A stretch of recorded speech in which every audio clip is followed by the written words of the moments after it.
Assalamualaikum warahmatullahi wabarakatuh. Waalaikumsalam warahmatullahi wabarakatuh. Alhamdulillahilladzi jama'ana jama'an marhuman wa tafarraqna min ba'dihi tafarruqan ma'suman. Asyhadu an la ilaha illallah wahdahu la syarika lah wa asyhadu anna Muhammadan abduhu wa rasuluh. Allahumma shalli wa sallim wa barik ala nabiyyina Muhammad wa ala alihi wa ashabihi wa man tabi'ahu bi ihsanin ila yaumil ma'ad. Faqad qala Allah ta'ala fil Qur'anil Karim, a'udzu billahi minasy syaithanir rajim. Wal budna ja'alnaka min sya'airillah wa lakum fiha khair. Washkuru ismallahi 'alaiha innahu shawab wa idza wajabat wuduha wa kulu minha wa tumul qani'a wal muqta. Bapak-bapak dan ibu-ibu, ini pengajian. Jadi pertama-tama secara umum dulu bapak dan ibu-ibu pada jamaah pengajian, insyaallah rahimahumullah jami'an. Dan selanjutnya ibu-ibu dari pimpinan wilayah Aisyah. Dari ibu-ibu wilayah belakang. Dan ibu-ibu dari pimpinan daerah. Ada pimpinan daerah? Ada, Pak. Ada. Dan juga pimpinan daerah Aisyah Kota Palembang, pimpinan cabang Aisyah. Ada. Pimpinan cabang Aisyah dan ibu-ibu pimpinan ranting Aisyah. Ada. Ibu-ibu dari pimpinan amal usaha Aisyah. Ada, Bu. Dan ibu-ibu dari guru dari guru TK Abah Aisyah, TK Abah Aisyah, dan guru di madrasah, karena ada Aisyah juga madrasah Sanawiyah dan madrasah Aliyah, dari SMA Aisyah. Dan selanjutnya ketua PCM, ada ketua PCM ada. Pimpinan cabang Muhammadiyah Sukarami. Ini luar biasa nih, pengajian Aisyah dihadiri oleh ketua PCM. Berarti dia membawa anak buahnya. Baiklah Bapak dan Ibu sekalian, pertama tentu alhamdulillah. Alhamdulillah kita sehat semua. Alhamdulillah. Alhamdulillah sehat semua. Dengan sehat itu kita dapat hadir pada siang hari ini di rumah Allah ya. Di rumah Allah, Masjid Jami' Muhammadiyah Malaysia, dengan suatu kegiatan yang sangat mulia insyaallah. Jadinya kajian keislaman. Tadi saya dengar Aisyah mengaji. Gerakan perempuan mengaji. Gerakan perempuan mengaji. Bisa juga gerakan perempuan mengkaji. Karena ada mengaji, ada Mengkaji. Kadang-kadang mengaji diistilahkan di masyarakat kita ini dengan membaca Al-Quran ya. Kalau mengkaji berarti kita coba mempelajari lebih mendalam hal-hal yang berkaitan dengan syariat Islam yang kita cinta ini. Baiklah Bapak dan Ibu sekalian, pedoman pengajian kita, pedoman pengkajian kita, tadi sudah disebutkan masalahnya adalah berkaitan dengan masalah kurban atau ibadah kurban. Dan ini tentu sesuai dengan kondisi kita sekarang ini. Kita sudah berada pada akhir Zulqa'dah ya. Sekarang kan akhir Zulqa'dah, 30 Zulqa'dah hari ini. Berarti kalau besok mungkin tak 31 Zulqa'dah? Mungkin tak? Zulhijjah. Kenapa tak mungkin Ibu Bapak Saudara? Kenapa tak mungkin 31 Zulqa'dah? Karena bulan Qamariyah itu kata Rasulullah gini, syaharnya 1, 2, 3. Berarti 30 ya? Sekali lagi dikatakannya 1, 2, 3. Berapa itu? 30. Anda melihat itu berapa ini? 30. 29. 29. Jadi bulan Qamariyah itu tidak mungkin lebih dari 30. Kalau hari ini sudah 30, mutlak besok tanggal 1. Dengan demikian, berkaitan dengan Idul Adha kita, tanggal 10 Zulhijjah, itu nanti tepat bertepatan dengan tanggal 17 apa? 17 Juni. 17 Juni tahun 2024. Ya. Dan itu adalah sudah menjadi keputusan dari Majelis Tarjih dan Tajdid Muhammadiyah dan sudah diumumkan. Sudah ada maklumatnya. Kalau di Muhammadiyah namanya maklumat tentang Idul Adha. Kita adalah tanggal 17 bertepatan 10 Zulhijjah dan nampaknya itu tidak akan terjadi perbedaan. Nah, itulah saya tanya tadi, mungkin tak besok 31, tidak mungkin. Kalau tidak mungkin berarti besok tanggal 1. Dengan begini dan Bapak sekalian, kita akan berada pada suatu bulan yang di bulan itu ibadah tahunannya banyak. Ya. Ibadah tahunan. Ibadah kita ini kan ada. Kalau kita lihat sifatnya, ada yang harian, ada yang pekanan, ya. Ada yang bulanan, ada yang tahunan. Ini yang kaitannya dengan ibadah mahdoh ini. Kalau ibadah ammah itu sepanjang waktu kan, tidak terbatas. Tapi kalau ibadah mahdoh ada yang harian, ada yang pekanan, ada yang bulanan, ada yang tahunan. Yang harian apa? Ada yang wajib. Yang wajibnya apa? Salat. Khamsus salawat fi yaumin wa lailah. 5 kali sholat sehari semalam. Ini beres ya? Alhamdulillah aman.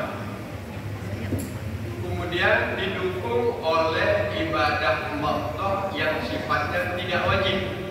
Kalau sholat ada yang muakkadah, ada yang ghairu muakkadah. Yang rawatib lah 10 atau 12. Kemudian apa lagi? Tahajud berapa? Sudah tadi. Harian. 8 tambah 3 11. Sudah berapa itu? 38 ya. Minimal 2 berapa? 2 duha jadi berapa? 40. Ya. Itu kebiasaan orang Muhammadiyah dan Aisyah yang tidak ditinggalkan insyaAllah. Termasuk ibu-ibu yang hadir di sini semua kan? Ya, Pernah tak coba mengabsen? Jangan hadir aja yang diabsen. Coba sekali-sekali ibadah kita juga diabsen, tapi jangan diperlihatkan kepada orang lain. Jangan perlihatkan kepada orang lain, cukup kepada kita aja sebagai bahan apa? Bahan evaluasi kita. Kalau umpamanya malam ini sholat, alhamdulillah sholat imamnya beres 11. Rawatibnya beres 10, 27. Alhamdulillah. Apa lagi? tahajud. Duhanya 2 atau 4. Tahajud. Ya, silakan ibu-ibu dan bapak sekalian. Itu yang harian, tidak masalah. Yang pekanan, apa yang pekanan? Puasa. Sholat Jumat. Jumat itu wajib. Laki-laki. Yang bulanan apa? Bulanan. Apa coba ingat apa ibadah kita yang bulanan seperti itu? Ramadan. Puasa. Puasa. Bait. Saum Ayyamul Bid. Apa namanya itu? Saum Ayamul Bid. puasa hari-hari Putih. bulan terang. Bulan terang. Ini juga sunnah. Boleh dikerjakan, sebaiknya dikerjakan, ditinggalkan tidak Apa? Itu bulanan. Itu kira-kira yang ada bulanan. Yang tahunan ada yang wajib, ada yang sunnah. Yang wajib mana? Sholat. 2 bulan yang berlalu. Apa 2 bulan yang berlalu? Sholat Saum Ramadan. Ramadan. Alhamdulillah sudah lalu. Sudah berhasil membentuk apa? Manusia-manusia Takwa. bertakwa. Jadi yang dalam masjid ini semuanya al-taqi. Orang-orang yang bertakwa. Kenapa? Kita sudah lewat dari melaksanakan apa? Saum. Karena saum itu akhir katanya apa? La'allakum Tattaqun. silakan masing-masing menilai. Ya, itu tahunan wajib. Sudah itu di bulan besok, di bulan ini, di bulan Di bulan Zulhijjah ada lagi ibadah wajibnya yang tahunan. Wajib mengerjakannya setiap tahun dan wajib secara individu sekali seumur hidup. Kalau dikerjakan tiap tahun orang haji ke Mekah kan? Tiap tahun banyak kan? Tapi bagi individu muslim hanya sekali seumur hidup. Wajib. Kalau duanya sunat, selanjutnya sunat. Sekarang mengejar yang wajib itu juga sudah sangat susah kan? Kenapa? 35, Pak. Masa tunggunya setelah mendaftar berapa tahun? 35, tahun 35. 25 tahun kira-kira. Jadi seyogianya ibu-ibu guru, bapak-bapak guru yang muda-muda ini kalau belum haji, Kan? yang harus dipikirkan sekarang apa? Mendapatkan kuota haji. 25 tahun lagi. Itu ibadah wajib. Alhamdulillah saudara-saudara kita sekarang sedang berada di mana? Di Mekah. Ya. Orang Indonesia yang pergi haji tahun ini cukup banyak. Yaitunya 241.000 yang resmi. Itu yang resmi. Olah mahal ya. Yang tidak resmi, kenapa yang tidak resmi saya katakan? Ada yang mukim di Mekah, yang mukim di Arab Saudi, bekerja, ya, banyak itu. Ada yang tinggal di luar negeri, di Eropa, di Amerika. Kalau dia pergi haji kan tidak ke Indonesia lagi ya. Jadi menurut ibu-ibu sekalian berapa itulah kira-kira orang Indonesia yang haji setiap tahun? Tidak kurang dari 300.000 perkiraan saya. Karena dari luar negeri itu juga banyak sekali. Karena umpamanya orang Indonesia yang di Malaysia pergi haji atas nama Malaysia, tapi dia orang Indonesia mungkin. Jadi untuk itu orang Indonesia diberi kelebihan yang luar biasa. Jamaah haji terbanyak setiap tahunnya, yaitunya lebih dari 300.000. Kenapa? Karena haji ini jatahnya berapa? Jatahnya 1.000 per sejuta penduduk. Orang Indonesia adalah penduduk Islam terbanyak di dunia. Penduduk kita 272 juta. Yang Islam 88,sekian%. Berarti sekitar 240. Itu maka jemaah haji kita 240. Ya. Banyak kita itu. Dibanding dengan seluruh Arab. Arab itu berapa negara? Arab itu berapa negara ini? Jordania. Arab bukan Arab Saudi aja. Ada Banyak ya, Turki, Yaman. Banyak juga yang di Afrika kan. Jadi daripada 20 negara masih banyak kita di Indonesia. Jadi jangan kita terbuka sedikit. Baik ibu sekalian, sunnah itu apa? Ibadah tahunan yang sifatnya sunnah. Kita kejar itu dulu. Terbang. Orang pergi haji dapat pahala yang luar biasa, balasannya surga. Al-hajjul mabrur laisa lahu jazaa illa jannah. Kita yang tidak pergi haji, kalau mau mendapatkan nilai yang istimewa itu juga diberi kesempatan oleh Allah. Ya. Pertama,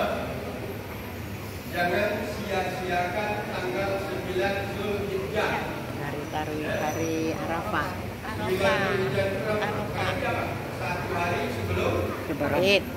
sebelum Idul Adha. Kalau tahun ini 17 Juni kita Idul Adha, sebelum Zulhijjah, berarti 9 Zulhijjahnya 16 Juni. Jadi ingat-ingat sekalian, hari Ahad ya. Ahad. Bukan hari Minggu ya. Ya. Ahad. Hari Ahad tanggal 12 itu bertepatan dengan tanggal 9 Ya. Zulhijjah. 9 Zulhijjah bagi saudara-saudara kita yang haji itu paling istimewa bagi dia. Dia berada di Arafah. Wukuf. Dia berada di suatu saat yang diberikan kesempatan terbaik oleh Allah sepanjang tahun ini. Siang hari ya. Kalau malam yang terbaiknya kan Lailatul Qadar. Kalau siang apa? Yaum Arafah. Yaum Arafah. Kenapa Yaum Arafah? Karena di saat itu para hujjaj, para orang yang haji, di saat dia mulai wukuf sesudah zuhur, itu adalah suasana terindah, terbaik. Allah memberikan kesempatan seluas-luasnya.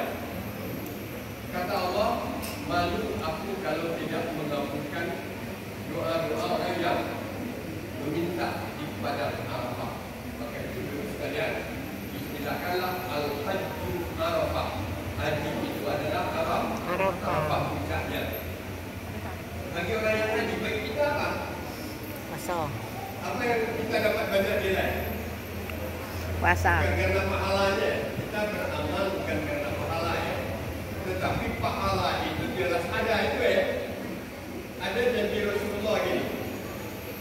Shaum Yaum Arafah, puasa hari Arafah itu mengampunkan, diberikan ampunan dosanya setahun yang telah berlalu, setahun yang akan datang kalau itu dosa kecil. Berapa tahun itu? 2 tahun. 2 tahun.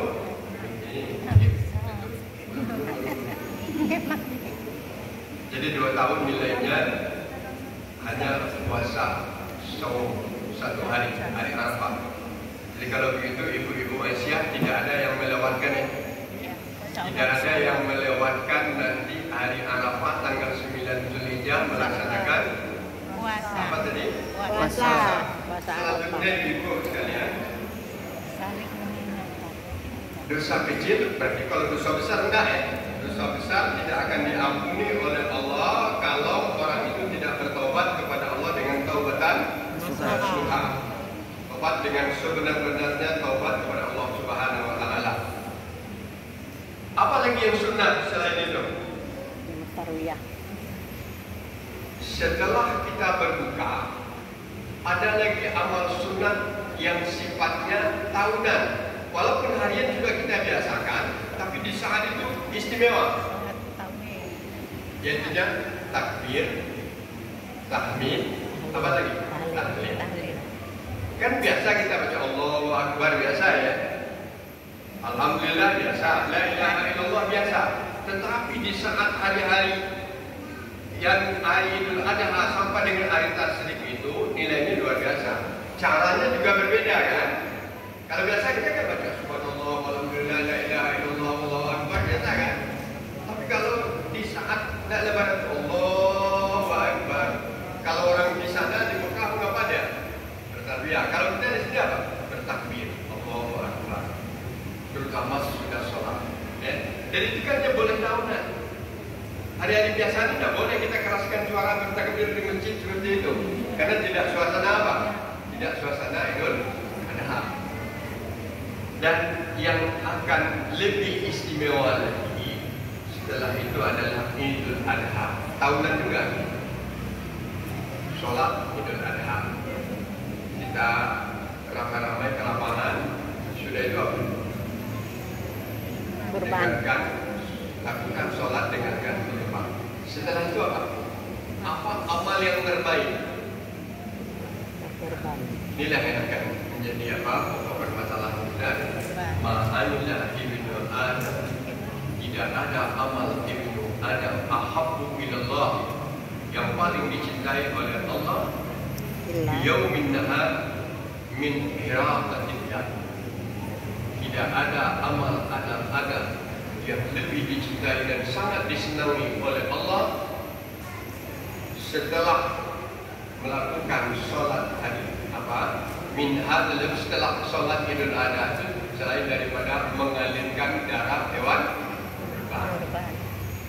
Jadi setelah selesai, maka amal ibadah sunnah yang terbaik adalah penyembelihan hewan kurban. Dan alhamdulillah itu bagi kita di Muhammadiyah dan di Aisyah sudah merupakan syiar yang tidak pernah kita lewatkan. Sehingga di mana-mana amal usaha kita, di mana-mana anggota kita, di mana-mana kelompok, dirantingkan, dicabangkan, di mana lagi di daerah, di wilayah, di masjid, di sekolah, itu alhamdulillah syiar penyembelihan hewan korban itu luar biasa. Itu PP selalu menanya itu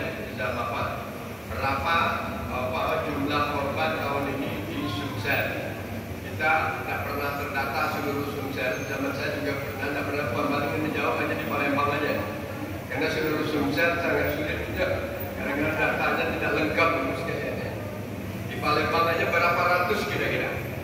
Ya, sekian ratus sapi ikut dikorbankan. Kenapa? Karena ikut mensyiarkan. Syiar itu apa? Menyemarakan suasana umat Islam yang terbaik setelah Idul Adha adalah suasana penyembelihan hewan kurban. Itulah yang diingatkan oleh Allah tadi. Lihat nanti surat apa? Surat Al-Hajj ayat 36. Wal budna ja'alnaha lakum min sya'airillah. Wal budna itu adalah hewan yang besar. Kalau di padang pasir di Arab itu hewan yang besar apa? Unta. Jadi pemahamnya itu Pak. Memang di dalam terjemahan Al-Quran kita akan dapatkan wal budna, unta yang disembelih untuk korban. Tapi makna wal budna itu hewan yang besar. Kalau kita di Indonesia di hewan yang besar apa? Gajah. Yang halal. Kerbau. Sapi atau Kerbau. kerbau. Maka kalau Allah katakan wal budna ja'alnaha lakum min sya'airillah, hewan kurban, untakah, sapikah, kerbaukah yang kamu potong untuk kurban, itu adalah syiar agama Allah. Syiar itu apa? Ada merek Muhammadiyah kita lewat syiar ya, bersiar ya. Bersiar, suasananya semarak gitu kan. Jadi umat Islam itu kata Rasulullah SAW, di saat Idul Adha itu syiarnya penyembelihan hewan kurban. Sehingga itu memperlihatkan ciri khas gitu ya, ciri khas bersuasana yang tidak ada di dalam agama lain memang. Seperti apa yang dilakukan oleh umat Islam. Kemudian diingatkan oleh Allah, walakum fiha khair. Bagi kamu penyembelihan hewan korban itu sangat banyak kebaikannya. Jadi ayat Quran itu menurut Bapak dan Ibu sekalian, apa kebaikannya yang paling pokok? Makanan bergizi, ya. Apa lagi yang paling menurut? Silaturahim. Yang kira-kira bisa kita ambil nilainya, walakum fiha khair. Itu kamu sembelih hewan korban itu adalah sangat baik. Dalam segi makanan itu bagus. Dalam segi yang lain apa? Sosial, berbagi. Bahwasanya itu adalah lambang. Kenapa yang jadi ibadah itu menyembelih apa yang disebut hewan? Hewan itu lambang daripada hawa nafsu. Jadi orang yang coba-coba mempelajari, mengkaji, masya Allah, kurban ini dalam segi nilainya luar biasa. Bukan sekadar makanan yang bergizi yang mendatangkan kesehatan, bukan sekadar nilai sosialnya yang sangat tinggi sehingga yang kaya dapat berbagi dengan yang tidak mampu. Tapi di balik itu juga pelajaran bagi kita bahwa di dalam hidup ini yang penting disembelih itu hewan itu adalah lambang dari kehidupan hawa nafsu. Karena hewan itu hidupnya hawa nafsu aja kan. Beda manusia dengan hewan itu cuma apa? Coba manusia. kira-kira dari kelebihan itu oleh Allah. Akal. Manusia diberikan nyawa badan. Hewan juga ada badannya. Diberikan nyawa sama ya. Diberikan nafsu sama. Kemudian apa yang tak sama? Akal. Diberikan akal. Manusia ada akal. Hewan Tidak. ada akal. Maka hewan yang paling tinggi nampak bagi kenyataan hidupnya apa? Hawa nafsu. Dan itu perlu dipotong, perlu dipunak, perlu dimakan kan dia. Dalam segi historisnya, sejarahnya, coba lihat sekalian. Sejarahnya apa? Sejarahnya panjang. Kalau sejarah yang telah dibaca selama ini sejak dari Nabi Ibrahim kan? Nabi Ibrahim setelah diberi karunia oleh Allah seorang putra, putranya itu diberi nama Ismail, maka putranya itu dipuji oleh Fabasyarnahu bighulamin halim. Ibrahim kau diberi seorang anak laki-laki yang sangat santun gitu. Tapi apa? Falamma balagha ma'hu sa'ya, tak kala umurnya bisa berusaha. Jadi apa maksudnya? Tak kala umurnya mulai berusaha. Artinya Ibrahim, Ismail sudah bujang. Apa yang terjadi? Satu-satu waktu apa? Anaknya dengan saja satu-satu itulah yang didapatkan juga dengan umurnya yang sudah tua. Ya. Di saat dia mungkin putus asa untuk tidak mendapatkan anak lagi, tapi Allah menganugerahkan dia setelah Hajar. Siti Sarah mengizinkan dia kawin dengan Hajar, dapat anak. Ya. Walaupun setelah Ismail lahir, Allah berkehendak Sarah dapat anak namanya siapa? Ishak. Itu keajaiban dunia. Jadi baca orang itu, kenapa keajaiban anak? Seorang perempuan yang sudah lewat menopause masih dapat anak, itu keajaiban dunia. Itu hanya terjadi pada siapa? Pada Imran, Isa, dan terjadi pada Sarah, dan terjadi pada istri Zakaria. Tiga aja. Jadi kalau ada orang yang belum dapat anak, ada itu dalam Al-Quran. Siapa tadi? Sarah. Istri Imran. Istri Imran apa? Ibu Maryam. Maryam ibunya. Kemudian yang kedua Siti Sarah, istri Nabi Ibrahim. Yang ketiga siapa? Istri Nabi Zakaria. Itu dia luar biasa. Tapi cerita kita bukan di sana. Cerita Ibrahim dianugerahi oleh Allah seorang putra yang sudah di saat umurnya beranjak remaja disuruh oleh Allah untuk mengorbankannya. Ya bunai inni ara fil manam anni asbahuka fanzur maza tara. Hai anak, aku dapat wahyu dalam tidur. Artinya di sini aku bermimpi. Karena mimpi untuk Nabi adalah wahyu. Maka saya artikan ini ara fil manam anni asbahuka. Ai Ismail anakku sayang, aku dapat wahyu dalam tidur, saya harus menyembelihmu.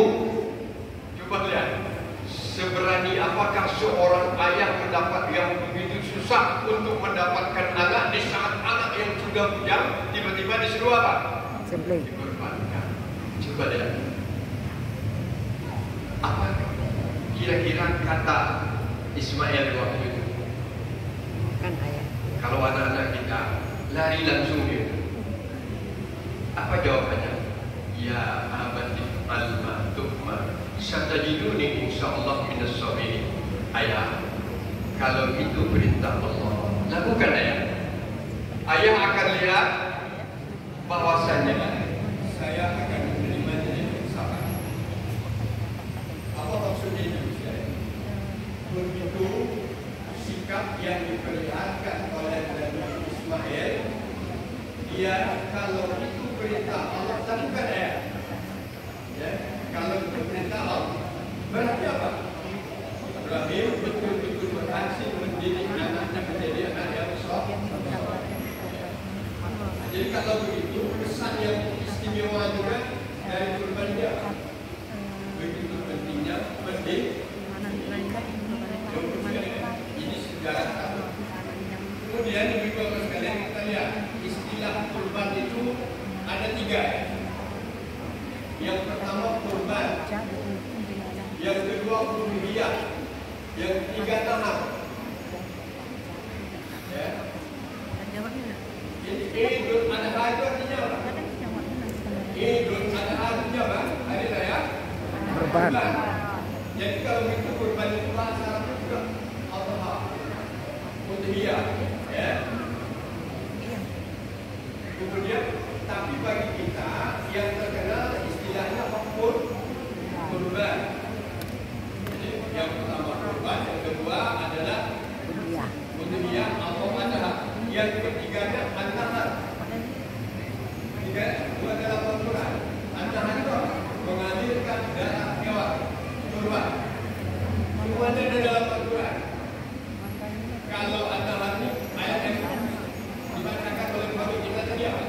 Inna A'tainaka Inna a'tainaka al-kautsar fasalli li rabbika wanhar.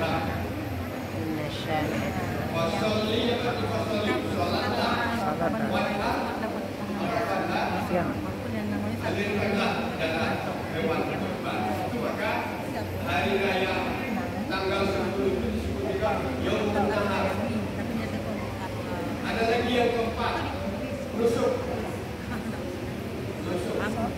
Coba nusuk itu adalah tata ibadah.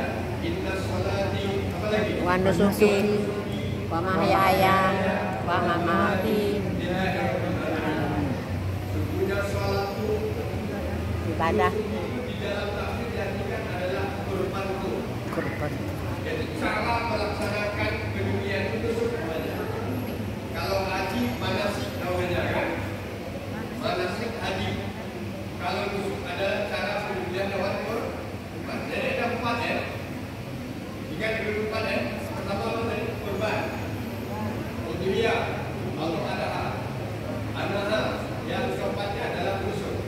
Kenapa dikatakan kurban? Ini sejarahnya sejarah Nabi Adam. Kurban yang pertama ini sejarah Nabi apa? Habil, Nabi Adam. Anak Nabi Adam. Qabil, Habil, Qabil dan Habil. Kalau kita ceritakan panjang habis waktu nanti. Baca dalam surah Al-Maidah. Al-Maidah ya. Ayat 67. Al-Maidah. Dalam surah Al-Maidah itu diingatkan oleh Allah Subhanahu wa taala bagaimana Habil dan Qabil. Ya. Ada sejarah Habil dan Qabil. Apa yang diperebutkan Habil dan Qabil? Baca. Ibu-ibu, gimana? Ya, baru Apa yang diperebutkan oleh Habil dan Qabil? kurban yang diterima. Pasangannya. Siapa jodohnya? Ya. Karena ketentuan jodoh di waktu itu adalah antara kakak dengan Adik. Halal nggak kawin kakak dengan adik? Waktu itu halal. Waktu itu Waktu itu. Halal ini kapan? Waktu itu. Waktu itu. Kenapa halal di tempat Nabi Adam? Karena belum ada orang. Manusia. Mandi. Manusianya kurang. Belum ada yang lain. Coba lihat, Hawa itu melahirkan berapa kali?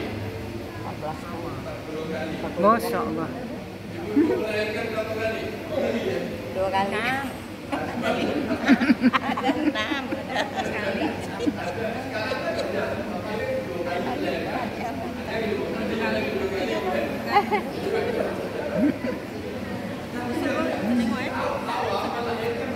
Ada 10. Buat berapa kali?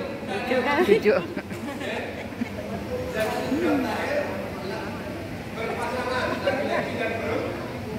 Nanti setelah dewasa, penduduknya apa? Saudara. Anak yang ini kawin dengan adiknya. Ya. Jadi jangan bawa kawin dengan kakaknya. Tiba Habil dan Qabil beradik kakak. Qabil tidak mau kawin dengan kembaran apa? Kembaran Habil. Dia mau kawin dengan siapa? Kembaran. Dia. Kembarannya sendiri. Oh. Kata Nabi Adam, tidak boleh. Kan tidak boleh kan?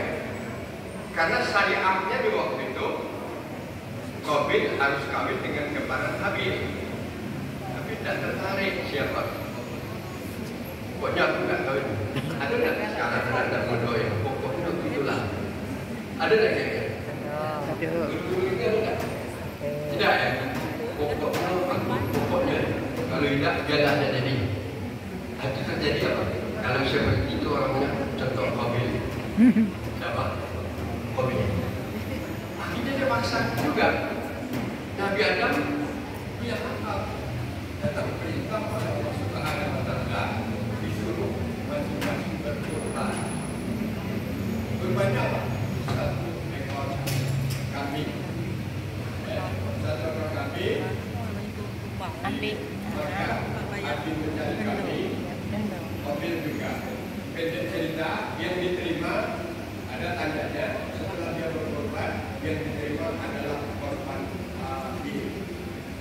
Maka berarti perkawinan tetap menurut aturan yang sudah ada.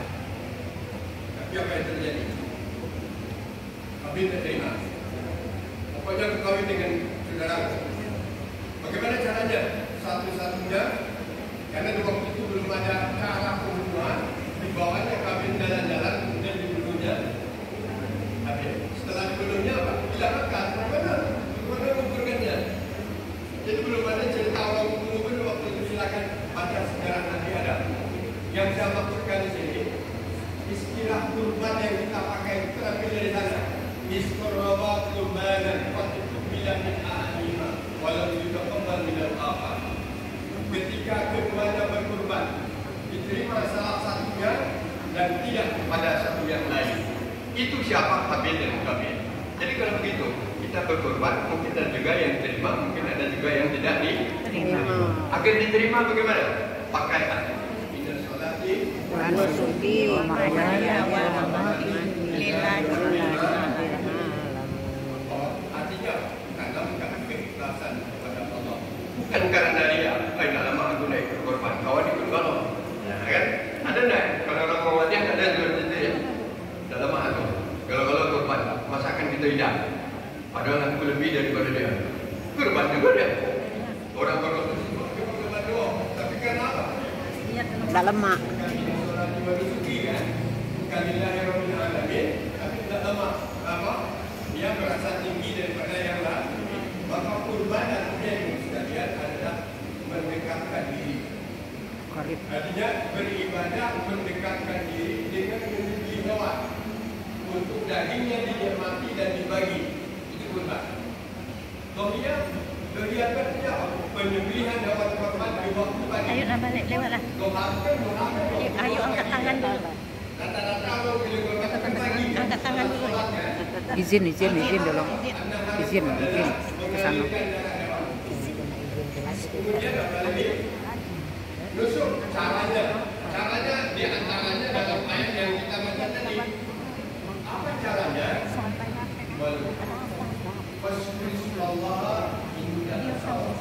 Fasbihullah itu artinya apa? Ingatlah Allah di waktu nak memotongnya, di mana di waktu itu hewan itu sedang berdiri. Pernah ibu-ibu yang sudah pergi haji pernah nak pergi ke Jabal Kurban? Di Mina. Jabal Kurban. Karena rata-rata dia berkurban ya. Kalau nak bayar dulu. Di mana itu dipotong? Tidak boleh di sembarang potong. Ada di suatu tempat namanya di Mina, di Kilo dari itu, namanya Jabal Kurban. Hewan, unta, sapi, kambing, sana tempat pemotongan di sana. Yang lebih banyak unta dan kambing, sapi jarang. Ada yang jarang ya. Banyak unta dan sapi. Unta binatang untuk menyembelihnya tidak sama dengan sapi. Gimana ya kalau orang korban di sini? Bapak-bapak itu tidak merebakkan sapi itu. Luar biasa susahnya itu. Karena sapi itu apa? Bisa melawan. Maka harus dibuka kakinya berdua, kemudian diikatkan kepalanya baru dipotong. Kadang-kadang dia melawan. Tapi kalau unta, dia dipotong tanpa diikat, di dalam keadaan dia berdiri biasa aja gitu. Tidak melawan dia. Luar biasa.